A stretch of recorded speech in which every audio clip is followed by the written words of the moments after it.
Ladies and gentlemen, welcome to another episode of The Brendan Burns Show. Joining us today is Brandon Copeland, a professional football player for the New England Patriots in the National Football League. Brandon played college football at the University of Pennsylvania, where he was the captain of the 2012 Ivy League championship winning team. He graduated from Wharton with a bachelor's in economics. He is a husband, father, brother, son, Forbes 30 under 30 recipient, brand consultant at Copeland Media, financial wellness professor at UPenn, a 501c3 co-founder, real estate developer, venture investor, motivational speaker. Brandon Copeland, welcome to the show. Thank you. I appreciate you. It's funny while you were saying all that stuff. I'm like, geez, I need to stop doing some stuff, right? Like it's pretty cool, man. Thank you for that intro. Yeah, my pleasure. I mean, you earned it. I want to talk about that actually. Let's get into that a little bit later, like kind of how you manage all those things. But let's go back in time just to kick it off. Would love to learn a little bit about your upbringing. I know you come from an athlete family in some regards. I saw your grandfather played in the NFL. So take us through your upbringing. Where did you grow up? When did you know you were going to have the opportunity to compete professionally, et cetera? Yeah. So grew up in Baltimore, Maryland. Mom working extremely hard for two young boys to make a living for us, right? My dad, he was there in and out, but we've recently rekindled our relationship and rebuilding that relationship, which has been awesome. One of the positive things that come from the pandemic amidst all the chaos and stuff. But grew up in Baltimore, like I said, and for me, I always wanted to play basketball and football, right? To be quite honest with you, if I was a little bit taller and a little less big boned, I'd probably hopefully be playing for, the Lakers or something right now. But ultimately, I am a hefty, husky guy, so to speak. So, football just always came natural to me, right? I think when I was young, like I started football in fourth grade, I'd say it just, at that point in time, it wasn't that I was like, oh, I'm going to the NFL. But at that point in time, it was like, where basketball I had to work on. It felt, hold on, sorry. Here, you might as well just let them say hi at this point. Who we got? Sorry. Nah, you're all good. Little man just barged in the room. So say hi, but you get on. This is Bryson. This is my son Bryson. Say hi. Hi. Count to 10 for us. No. 1. No. 2. 3. Okay, keep going. Yeah. 2. 3. There you go. Usually I throw him up after 3, so that's what banking on. You gotta go for it. Have Bryson do it in Japanese now. Right. Say bye-bye. Bye-bye. Hi there. You're training him for the Ivy League early. I like it. Hey man, that's my amazing wife. You fine. Sorry about that. This Airbnb, he literally just all I hear is steps, barge in the door. But no worries. I'm curious, like, you mentioned your dad being in and out. When I saw your website and when I just saw that happen right in front of me, I'm thinking, you're a present father. Yeah. So what, if you weren't given that growing up, how did you become that? Yeah, great question, man. I think, I think my dad, unfortunately, he had battles with alcoholism, still has battles with alcoholism. He's a recovering addict, and he's going on a bunch of months sober at this point, which is good. But I think, when he was sober, he was the greatest dad in the world, there, present, giving and all that stuff. But the problem is one of his vices, unfortunately made him a totally different individual. And that's the same thing that a lot of people deal with. And I think that, he gave us a skeleton of a blueprint of how to do it, along with my grandfather showing us, through love, how to be a present, active grandfather. And I think that, growing up, it made me want to make sure that I was always that. And I'm not perfect, right? Like none of us are. I think that, as we talk, I mean, the reason why when you said the thing about when I said that thing about the intro of like, I need to stop, Yeah. is one of the things that I'm personally battling with right now is saying no, making sure that some of my off the field things are more passive, Yep. because I'm such a micromanager, because now I realize that the only people making a sacrifice when I say yes to more things and more passions and hobbies and stuff, or that's just less time with my wife and son, right? And And so yourself, so you can kind of decompress and not have to turn to drinks or something else to kind of balance it all out. yeah, 100%. Well, I love my work. That's one thing I'm fortunate, right? Like I think a lot of people look at some of the stuff I'm doing and they're like, oh, you know, he's just doing, it's just a side hustle. It's just this. I am one of those blessed people where it's like, I don't have to do anything that I don't want to do, right? Like I don't have to teach a course if I don't want to, right? Like it's probably more profitable for me not to do it, right? Like I don't have to, my wife and I, we don't have to run our foundation. We don't have to try to give back during the year, right? I know that those are bad things to potentially say, but like we don't have to do real estate. I don't have to do those things, but like I just enjoy them. I enjoy looking at a house that's just wood, right? Just a shell, and then figuring out, well, okay, how long is this wall? Well, we can put the kitchen there. Let's kind of plan this. Well, the dishwasher should be over here. Well, actually, if we turned it around like this, we can make it a little island and put some pendant lights. Like I just actually naturally enjoy the stuff. So Yeah. like I'm fortunate to be one of those people who can execute on his passions. And that's, I understand it's a blessing. It's a privilege. But I also understand there's a certain point where you got to be like, hey, bro, like chill on your passion, because baby boy, wants to play in the pool today, or baby boy wants to do this today, or, or wifey deserves You gotta have that balance. time. Uh, 100%. totally get that. I want to go back a little bit. Just you mentioned your dad having some issues with alcohol. Did that impact your relationship with alcohol? I mean, I went to Cornell, big drinking school. You went to Penn. Like my buddy this morning was asking me, Brendan, why don't you drink coffee? I was like, my parents drank 4 cups a day each. Wow. And it Yeah. stank in the house, never had brown teeth. And I was like, I'm going to be a tea guy, man, for life. Yeah. So, how did you ever, like, maybe you just never were like pulled to alcohol the way maybe your father was, but what was your relationship given that? No, I think originally it was, I drink today. I'm an occasional drinker, I guess. Originally, I remember being in high school. Clearly, you're not supposed to be drinking in high school at all. But like, a lot of kids were, right? And I remember just being like, no, I don't want to touch it. Don't want to. If I never touch it, then I never risk having this issue. And I think that, for me, I was young enough to know that it was clearly a strong issue, an actual disease, like people will call it, because as a kid, you're just like, well, at first, you're just kind of like, well, are you saying you love alcohol more than you love me? Right? Like, I just need you to do right just to be with me, right? You're choosing that over me, right? And so I never wanted to even risk that.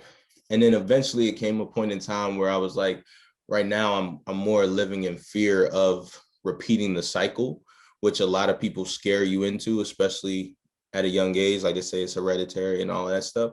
Right. And I had to take a real strong look at myself and think like, okay, I am Brandon Copeland and I can do certain things, but I also have to make sure that I remain conscious and never let it become an issue. I have to set parameters and all of those things. So it definitely has affected my relationship with alcohol, but I also think that fortunately, because of my career path as well, it's not that you can't drink, or, there's a lot of guys in the NFL doing a lot of different things, right? But Yep. ultimately, for me, in season, I don't drink, right? When I'm in major training time right now, March, right before we go to off-season program and off-season training, if we have it this year, right? I don't drink, right? Like, so there's a lot of periods for months out of the year that I won't touch a drink. And then when I am drinking, it's an event, a Super Bowl, a weekend, gathering up with people. And I'm also, my wife doesn't drink at all either. So she has never had a drink in her life. So a lot of times that just kind of like deters you from wanting to, because you're just like, I'm just going to be the blabbering fool by the end of this, and she's just going to be clear and crystal and looking at me like, oh, it's like when you're in college walking in that party and you were sober and you're just like, what the hell? Like, do I really act like this? So yeah, I dated this woman who didn't drink at all, and I barely drank for that year of our relationship. And I was actually coaching a guy, former Eagles player. And so me and my buddy drove out to Philly, and he knew the owner of this restaurant, a Vietnamese place. And he came out of the back with all these bottles of cognac and Hennessy. And he's like, no, it's okay. I'm an alcoholic, but like, I know I am. So this is fine. And, like I hadn't touched a drop in like 8 months. And we took all these small shots together, and I was like hungover for 3 days. And I was like, I like not drinking. This is good. Yeah. A lot better. Yeah. As you get older, you like, I can't do it like I used to. In college, it was a little different, man. Yeah. So you were talking a little bit about, aspirations of the NBA and the NFL. You had more of that NFL player body. When were you competing more competitively? Was it middle school, high school? Like, when did you think, okay, I got a shot at doing this professionally? Yeah, I think the switch turned on in high school, of just like that.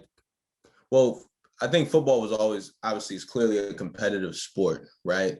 It's just a physical violence sport. I think in high school, maybe late high school, probably around junior year, sophomore, junior year, it was just like, okay, like I want to be able to use this to go to college at least, right?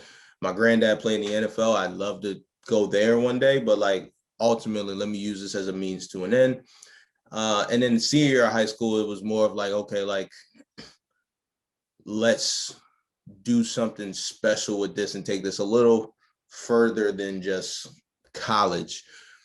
I say that, but then when I got into college, it was a real shock to me in terms of, well, I guess this is the best way to say it. One of my favorite rappers is J. Cole. One of the things he said at the end of his song, Too Deep for the Intro, which was actually one of his first songs that I ever listened to, is if they don't know your dreams, then they can't shoot them down. And I remember being in college studying at Penn for an exam and hearing that, and I'm just like, whoa, that was major, right? Like, and so for me, it was like, as a freshman, sophomore, it was like, okay, well, I want to go to the NFL, but I'm in a place where that's not necessarily the thing to do. Right. So let me just go ahead and work for it in silence, but not tell anybody else, so that people can't shoot down my dream. Coach, what are you talking about? Come on, man, go get the internship, do this, do that. I still did all those things, get an internship and everything like that. But ultimately, in my mind, it was like, well, I want to run businesses one day, startup capital. If I can fund it myself, let's go do it through the NFL, right? Yeah. So I can remember in certain games, literally as early as sophomore year, where I'd be tired. And, first time you're tired, it's you hear the voices from the sideline, let's go, Cope, let's get it, baby. And that fuels you. But then you get into a double overtime game, right? We actually played Dartmouth and we went into a double overtime game. And I'm like, whoo, I really am tired, right? Yeah. And then so I started thinking like, well, this play right here can help me get to the NFL, can help me get startup capital to run my business, to create these cultures, to impact people, to change lives. Now my motivation was different. And so I remember, like, those are some of my earliest memories of like, I'm doing this to get to the NFL. But I think that some of my purpose was a little bit different than most people trying to get to the NFL. Mm-hmm. Yeah. And when you were in high school, thinking about, I'm curious, like, you're in high school, do you think you have a chance of pro? And if so, UPenn is a great school. They've sent people obviously to the league. I went to Cornell. I don't know if you know Kevin Booth, but obviously Super Bowl winner on the Giants. So it's possible, but were you thinking at all like, if I go to Penn, I'm going to get that Wharton, the business education, but that sacrifices my shot at the league? Yeah, I think it's definitely a harder route to go. In high school, I really wanted to play big time ball. Got an injury my third to last game. Kept playing, but ultimately realized that, like, what all the adults are saying about you're one play away from everything being gone, like your sport being gone forever.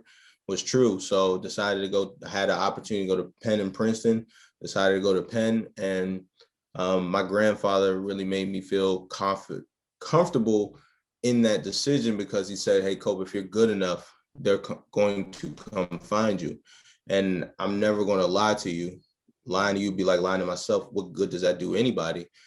But I think you're good enough, but you got to keep working. You got to keep doing extra, running extra, lifting, all that stuff. You got to stay healthy.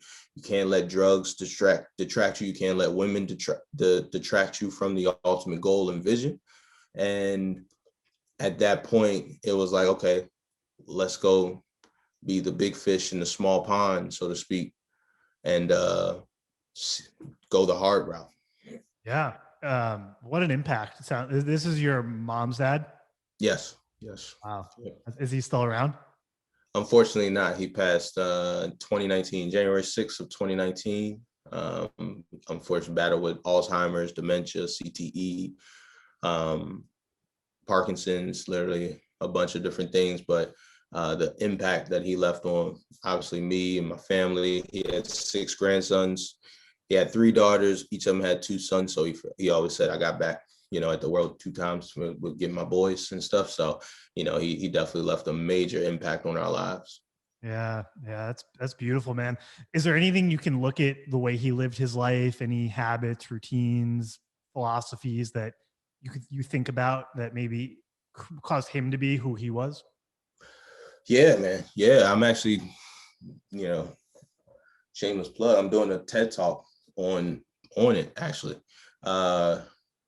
Not trying to time stamp or date this thing, but it'll be April 10th, and talking about one of the lessons that he taught me that I think really carried so far beyond just like the simple phrasing that he put around it. But actually, I read a speech at his funeral about some of the life lessons that he taught us, and how I wish that a lot of people in this world receive those lessons. But a few of them, not obviously removing the one from TED Talk.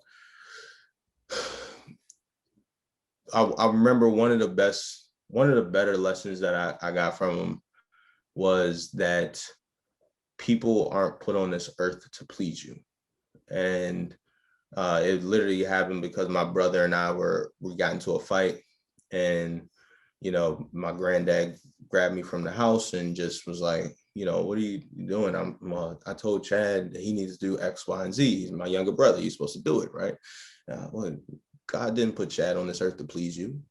God didn't put you on this earth to please me, right? Like, you can't depend on other people to make you happy, right? And so for me, it was like I was 12 years old, 15 years old. I can't remember how old, but it's something that's always stuck with me, because I've always thought about, well, there's a lot of things that I have to roll up my sleeves and get done. Or, this is going to sound negative. When you depend too much on people, inevitably they will let you down, right? That's not And negative to at me. That's some just point, realistic. exactly. And at some point, there's a certain amount of accountability that you have to have, and ownership that you have to have over your own life. And for me, that's one thing that I've always carried with me in terms of how I operate and how I do business. I have a great team. They make me look way better than I am. Really big shout out to them. But ultimately, there's nothing that they do that they don't know, or that they don't feel confident that Brandon would be willing to roll up his sleeves and do this himself. Yeah. You know what I'm saying? Yeah. If need be. I think that unfortunately, there's a lot of times where us as people and individuals, we wait on that next person or somebody else who said that they would do something to give us that shot, to give us that opportunity, to give us that chance to make that intro for us. Mm-hmm. And it never comes. And unfortunately, those people weren't put on this earth solely to please us, solely to make that intro, solely to make that opportunity.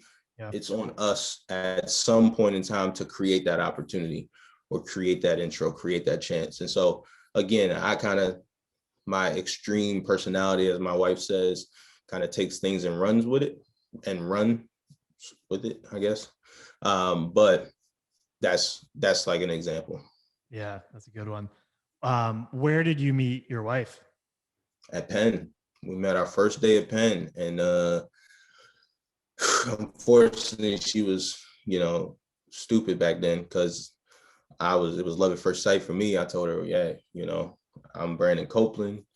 Clearly you need to be with me. Unfortunately, she had a boyfriend at the time, and she stayed with her boyfriend the entire time she was in college. And we didn't start dating until maybe about a year and a half or so after college, but we were literally best friends the entire time and stuff. So it ended up working out beautifully, clearly. But yeah, I mean, she just clearly was way behind the curve and not taking my taking my advances back then. So Yeah. Well, no, I mean, that's a pattern I actually see sometimes with relationships is, did you like focus more on yourself during college and kind of trust that there would be an opportunity with her down the road? Did yeah. you really know and you're like, I'm willing to kind of be on the sidelines or just be friends with her? Like, what advice would you give to someone who might be in your position where it's like they're really like someone, but that other person is in a relationship? Yeah, I think, one of the things that she actually said later on, it was our senior year of college, is she said that, well, no, actually, let me pull it back. I think to answer your question directly is, life doesn't wait on people, right? And so while I thought that it would be very cool if we could at least try, um, if it didn't come, I couldn't, I wouldn't hold my breath, so to speak, right? And I think that I got comfortable saying,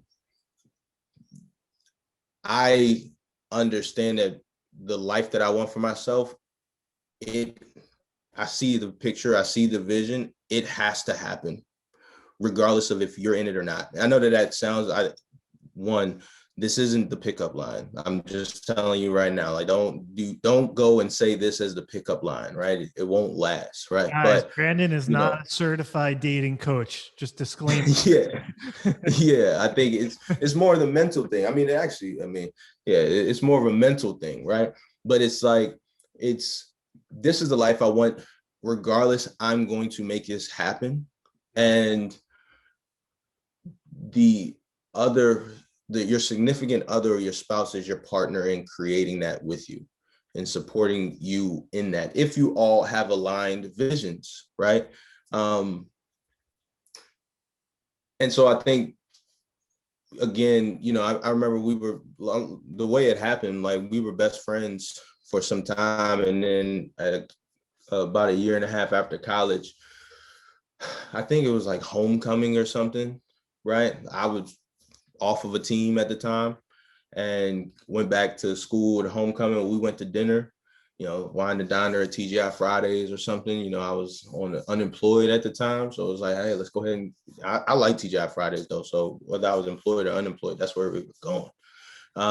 And I remember, us talking about our friendship, and, me saying, hey, like, we're both single, we might as well try this thing. And she was like, well, I don't want to ruin the friendship. So this is the part you can start listening to. I don't want to ruin the friendship. I don't want to do X, Y, Z. All right. For those guys trying to take notes right now. And I'm like, well, listen, like, we were 20, I can't remember our age at the time, 24, maybe 23, I don't know. And I'm like, listen, we can't be best friends forever, right? Like, at a certain point, I love it to happen, but ultimately, the person I end up dating and marrying, she's not going to be comfortable with me calling you at 10 p.m. at night and laughing and joking with you on the phone. And the dude that you end up marrying ain't going to be happy with that either, probably, right? Like, so our friendship's going to end regardless. We can either try and see if it ends that way, or we can just let life go on and not try, and then always kind of wonder in the back of our heads, well, what if? And for me personally, I just don't like what ifs, right? And so fortunately, I don't know how that ended up working. And fortunately, our relationship has worked well for us. So Yeah. Well, you put yourself out there and you said, come on, like we're both single. We obviously have chemistry. We've had this friendship. Yeah. And to me, you kind of stepped up and you said, let's go for this. And I love what you said about the best friend. The only thing I wonder is like, how were you guys able to be best friends for so long while she was in another relationship? Or was it, you guys were younger, maybe it was a college relationship she had. It wasn't as serious.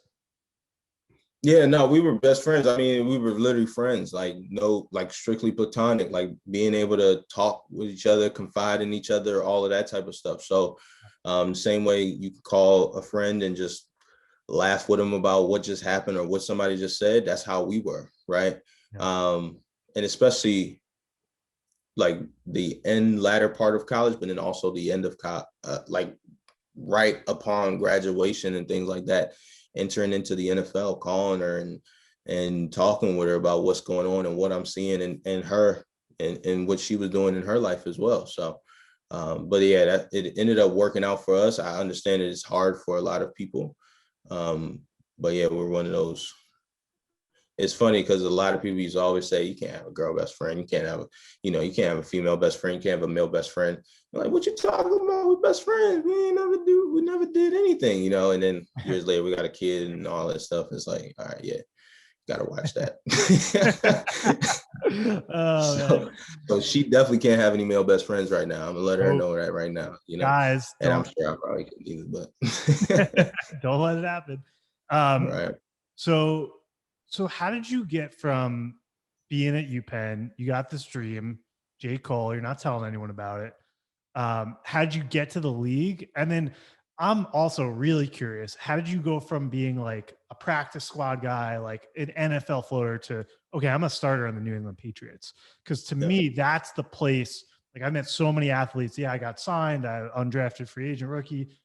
Float around a few years. Okay, but you're on the league. You're starter on the New England Patriots. Like, how did you do that? That's really interesting to me. Yeah, no, I think I'll answer that question first. All mental, literally all mental. And, I needed the first year and a half of my career, first 2 years of my career to be going in on my ninth season now. For those who don't know, my first year, I was practice squad, cut a few times during the year. And then my second year, I was 2 weeks practice squad and then cut the whole year. Did some workouts, but basically, hey, you're not good enough for this thing anymore. Good luck to you. Use your pen degree. And for me, when I remember stepping on the field those first couple of years, I had to switch positions completely, right? Like not even like remotely similar positions, but from hand down in the dirt, always going forward since the fourth grade to middle linebacker, calling plays, dropping in coverage. Like I didn't even know the terminology. And now I'm on the Super Bowl champion Baltimore Ravens team. And the year after Ray Lewis retired, I'm playing Mike linebacker. It's not an excuse at all. It's more of a like, it's going to take a little bit of time to understand these different gaps and where I'm supposed to hit and fit and all of that stuff, right? Yeah. But with that learning curve, there was also the mental question of, can I do this? Right? Like, this is my first time in coverage ever in my life. And now this is Jacoby Jones, who was arguably the Super Bowl MVP that I have to cover. Right. Or Torrey Smith, or Tyrod Taylor running out of the backfield, right? Like these are like, whoa, okay. So there was always that question, which I ended up being able to keep in the league for a decent amount, but it was just that question. And I think when I came out of the league and came back after a year of training and just focusing on me mentally and physically, when I came back in the league, it was, there's no one on this field that can mess with me. Period. I would use a different word, but we're trying to censor ourselves and stuff like that. But there's no one on this field that can mess with me, right? In my training and in my preparation, it is prepare as if I'm, these guys are out here working to beat me, right? I never feel like I've done enough. Never feel like I've done enough. I woke up this morning, 6:30, into the chiropractors, at 7:30, went to boxing and cardio training from 8 to 9, then did a full speed workout from 9 to 11, then did physical therapy on my pec from 11 to 12:30. We'll do pool workout later on this evening. And still, in my mind, did I do enough, right? Now, when I get onto the field, however, that it doesn't matter if I did enough or not. There's no one here that has outworked me, that will outwork me, that can beat me. And that mental switch is literally, in my opinion, the difference between being practice squad and being on the 53-man roster. The final thing I'll say as well, I remember my year coming back into the league. And I was with the Detroit Lions in 2015, and this guy, Travis Lewis, was one of our linebackers. And right before the game, he posted this picture with this caption. It's from a movie, but I didn't know it was from a movie at that time. I just thought it was a really dope caption. And obviously, it's also based off of a biblical verse as well. But he's walking through the tunnel before the game, and everything, he's like, done a little vignette where everything is dark around him. Right. And he said, as I walk through the valley of the shadow of death, I shall fear no evil because I'm the baddest MFer in the valley. And that mindset right there has literally been the thing that I literally will say it in my head before a play every once in a while, before a quarter starts or something like that, before a game starts. And it's just like, what do I need to fear? What play can you run that I haven't seen, that I can't stop, that my training hasn't prepared me for? And it's just changed my career completely. Is that a self-belief that you've carried with you from a young age? Is that something your grandfather told you that he saw in you that you reinforced and believed and felt? No, I think sadly, I've always been the guy who's overtrained and overworked because I was afraid of not being adequate enough, not being good enough. Yeah. And again, it's worked out for me in my training habits, right? Like, if I was used to just doing an hour workout and being done, I probably I wouldn't be in the league today, right? But like me, I'm used to overworking, right? I show up to the gym, we're training with other NFL guys, and I might be 5 minutes late. And they're like, dang, Kobe, you big time. What you handling some business and stuff like that? Well, little do you know, I just left a whole other workout. Like, a lot of you would be done for the day, but I'm just starting up, right? Like, that was my warm up, the whole workout, Yeah. And that's why I'll be here for much longer than you will, period, right? I know that in my mental, but again, I don't have to tell him that. It's all good, And so I think, for me, to answer your question, for me, it's not something that was necessarily instilled in me at a young age. It's something that I've grown into. And, I can see it on a weekly basis in season because I used to get extremely nervous before games.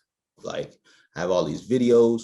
I actually remember this college video I used to watch of Mike Tyson talking about how he was so nervous before he stepped into the ring. He feared this man to beat him. All my training, I've envisioned him beat me. I step into the ring, I'm a god. I'm unstoppable. No one can stop me, right? And I remember watching that before college games at Penn, just trying to get my mind like, get the nerves out. Literally maybe 4 or 5 games into the NFL, I don't get nervous before games anymore because now it's about me and my preparation. I think that's the biggest thing. I've taken it out of other people's hands, and I'm more so, hey, Brandon, have you done everything you need to do to feel 100% confident in you today on this beautiful Sunday, right? Have you done your routine, your recovery, your stretching, your massage, your warm-up, your training, your lifting, your film study, all of that stuff? If you've checked all of those boxes, what the hell should you be nervous about? You've prepared, you know what I'm saying? It's like going into a game and knowing all of the answers to the test. So that's, I think the difference is literally just the mental switch. And I think, to bring it back home is like, because clearly everybody listening to this is not playing in the NFL. These are things that I apply to my life. There's literally things where I still get imposter syndrome. I remember my first time on CNBC, and they're literally like, I'm in the suit and I'm just sweating. I'm like, whoo, these lights are brighter than usual, right? I've been on TV a bunch of times. I've done a bunch of interviews, but now this is a different audience. But whoo, okay. Imposter syndrome creeps in. Should I be here? What if they ask me something about the markets? And I think I know about the markets, but I don't really know what they know, you know? And at a certain point, the lights click on, bro, you deserve to be here, right? Like, Yeah. you've trained to be here. What else? As long as you put in the work in anything that you're trying to do, what are you nervous about, right? Yeah. Take it out of other people's hands. That's a good point, because you don't want to just do like a rah, like, oh, I'm good enough, I belong here, I'm deserve it. But if you have that authentic belief plus, like for me, you know, I just had Matthew McConaughey on the podcast. Yeah, I deserve it. I believe. And I've watched 1,000 hours of Joe Rogan, Howard Stern, studying how do they interview? How can I be the best interviewer on that? And then apply that, Yeah. show up. Okay, I do deserve it now. Yeah. There you go, 100%. You don't let your ego get in the way. That's the thing. A lot of us, we let our ego get in the way. Oh, I'm too cool. I've done this before. I'm ready. And then we get that big opportunity, and you're practicing and you're experimenting in that big opportunity as opposed to shining through. I always think about, last thing I'll say about it is, like, when you look at Floyd Mayweather, right? Like, a lot of people, you know, he's polarizing individual. I love Floyd Mayweather, right? I think he talks. I love him. I mean, you can say, oh, he has bad attitude. He's 50-0. Like, that's all that I care about. Yeah. And I think, you know, from a business standpoint, he's an actor, right? Like, he's really entertaining. And similar, they used to say Muhammad Ali would talk to people right before a talk show and be nice and humble and be like, all right, you ready for the show? Cool. You big old oaf, you know, and like, he's entertaining, right? Yeah. But if you watch Floyd Mayweather, his training, all this stuff up before the show, before the boxing match, is not a joke, but it's like entertainment. Yeah. When he is walking to the ring, it is straight face. When he's preparing for his fight, like, go back and look at it. It's straight face. It's no smiling. It's no haha. Like, it's no Adrian Broner stuff. You know, no offense to Adrian, but it's like, it's straight face. It's, I'm locked in. Yeah. And that is like, I admire that. It's like, this is not a game, right? I know when to prepare. I know when to lock in. And once I'm locked in, you can't beat me. And that's clearly what Floyd has done. Yeah. I have tremendous respect for him too. And, you know, one of the quotes that you make me think about when you're telling your story is the Henry Ford quote: whether you think you can or you think you can't, you're right. Yep. And so when someone, I think it was in the Lions, or you said, someone said to you, Brandon, you're not good enough, you in the back of your mind say, no, I am good enough. And either you're wrong, or maybe you're right temporarily and I need to beef up my skill set or whatever. But it seems like that belief, like, I can be a starter, not I just deserve it, but I deserve it and I'm going to put in the work and I'm going to be that, got you to this point. Yeah, I think I've heard I'm not good enough since I was in elementary school, right? From who? And I think that from coaches, basketball coaches, you know, you too big, too slow, too this, I don't know, this kid's athletic enough, right? Like, all of those types of things, right? And again, it's life, right? Like, a lot of people let that stuff beat them up. And it probably has, to a certain extent, right?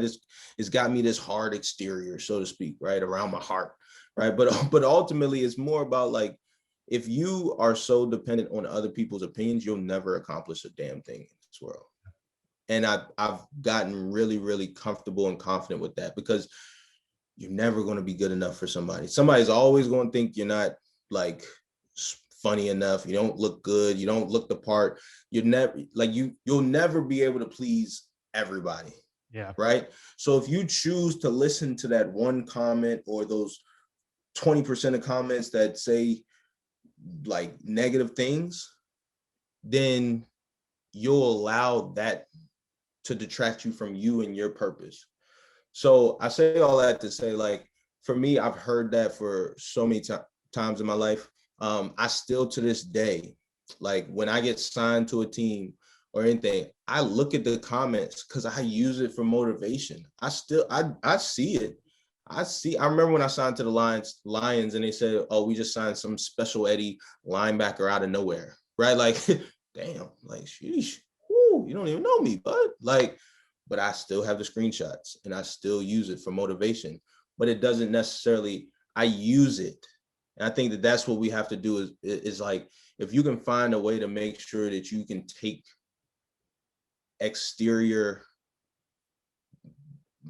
influences and repurpose those to use them for yourself, then that's cool. But if we all, like, if your success, Brendan, was predicated, or if you felt your success was predicated off of my opinion of the podcast or Matthew McConaughey's opinion of the podcast, it's not going to get you that far. Because ultimately, even if we think it's the best in the world, there's still so many other people out there who you're just be trying to be a pinball bouncing back and forth to please. And that's just not, you're not going to get your stuff accomplished that way. So hopefully that answers your question. Sorry, I know I kind of go in tangents, but I like to make sure that a lot of people see some of the things that we do.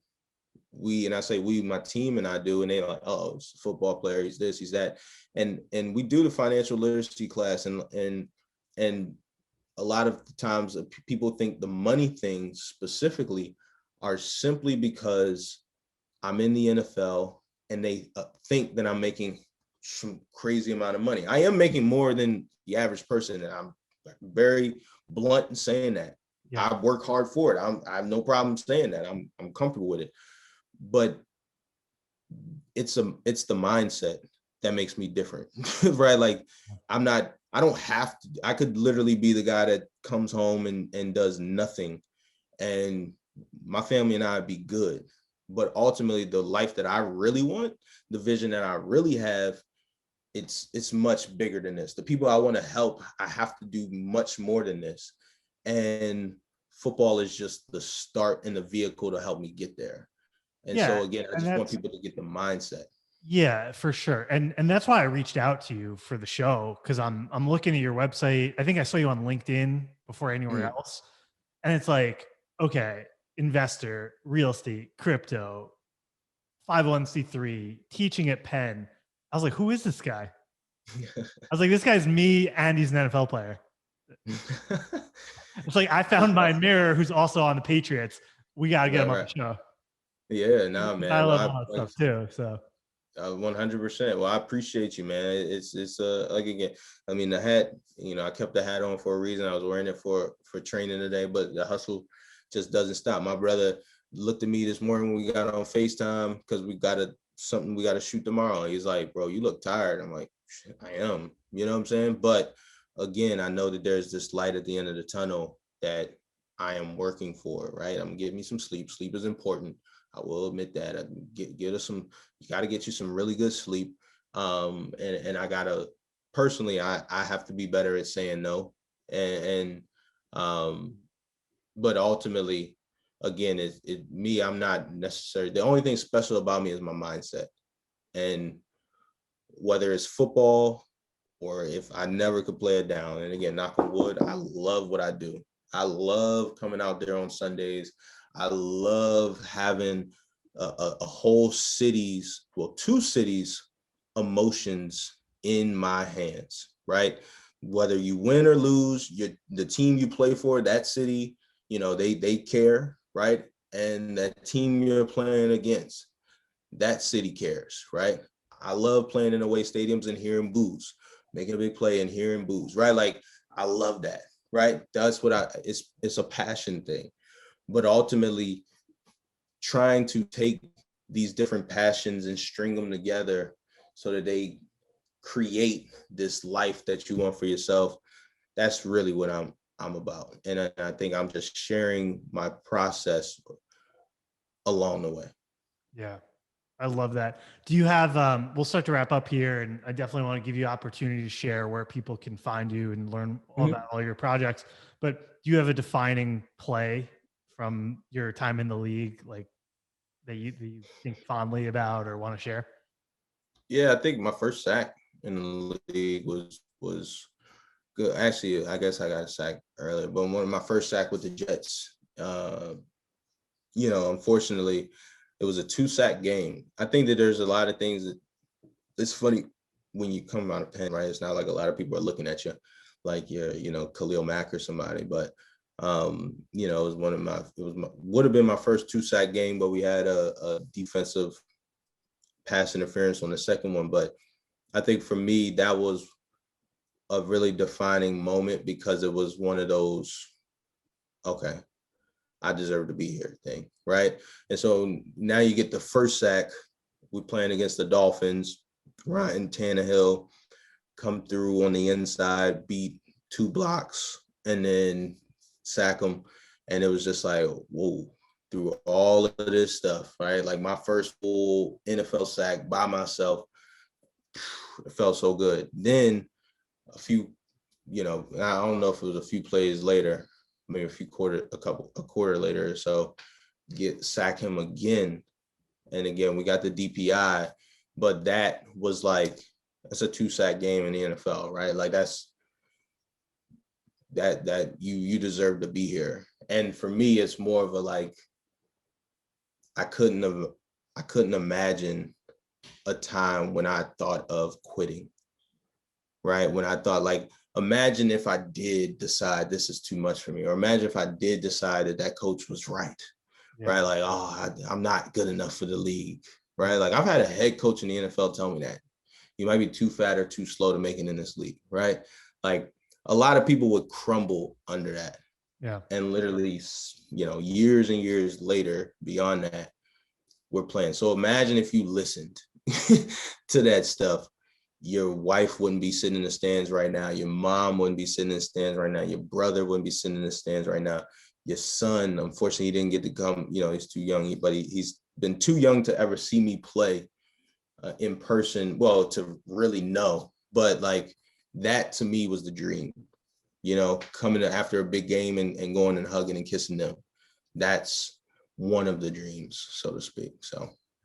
Well, man, thank you for sharing that. Anything else you want to leave the audience with? And definitely share, where can people find you? The Hustle Don't Stop, like you have merch, website, like how can people get more into your system and learn more about what you're doing? Yeah, man, I appreciate it. Yeah. First and foremost, you follow me at bcope51, BCOPE51 on Instagram, Twitter, Clubhouse, I think. I think that's my handle on there. But come take a class. We do a class, Life 101, right? www.life101.io. That's literally live access to me virtually Tuesday, live access to me virtually on Tuesdays at 7 p.m. Eastern, right? And what that class is just talking about the major life decisions we all have to face: how to buy a house, your credit, budgeting, investing, wills and estates, all of those different types of things. So, and we literally sit live and talk it through. We have experts that come and stuff like that, but that's life101.io. We have some free resources on the website that people can use to calculate income taxes and budgets and things like that. I'll be dropping a video about what you should do or what you could do with your stimulus checks coming here shortly. But ultimately, sign up, take a class, come see me, come hang out, and also come build the community. We keep learning from growing pains and making the same mistake over and over, but we shouldn't keep making the same financial mistakes, right? Like let's just share them, and then we all don't have to keep going through that same trap door. Yeah, man, this stuff is so important, guys. Check it out. I remember when I was living in New York City, working in finance, and this girl said to me, Brandon, I don't care how much money you make. I care what you do with that money. Because you can go make 700K, 1.5 million, and then go rent out. Like my friend was renting out Leonardo DiCaprio's old place in Tribeca, 12K a month in rent.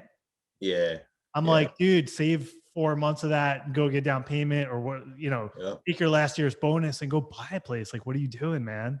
Yeah. And so but it looks fancy on the outside. And it's one of them things I'd be curious, if you talk to your friend, if he like regrets it at all. And some things you have to live. I get that. But like, sure, some things are about the longer term, living comfortably or more than comfortably forever. And so, I just want to, what we're about is, I felt like when I got to the NFL, a lot of people gave me a bunch of financial advice, bunch of money advice, bunch of tax strategy, bunch of investment opportunity. And I'm like, why didn't you get that to my mom or my brother? Or you wouldn't give it to my wife, right? But you'll give it to the NFL player just because of my title as an NFL player. So I want everyone to have access to this stuff. We're trying to democratize the access to information, and Yep. we're starting with financial education. Yeah. Brandon Copeland, thank you for coming on the show. Thank you for what you do. Thank you for the impact that you're making in this world. And I hope to stay in touch with you, and would love to have you back for round 2 at some point. So That sounds good to me, man. I appreciate it. I appreciate what you do, and looking forward to continue to follow up and watch your progress in the future, man.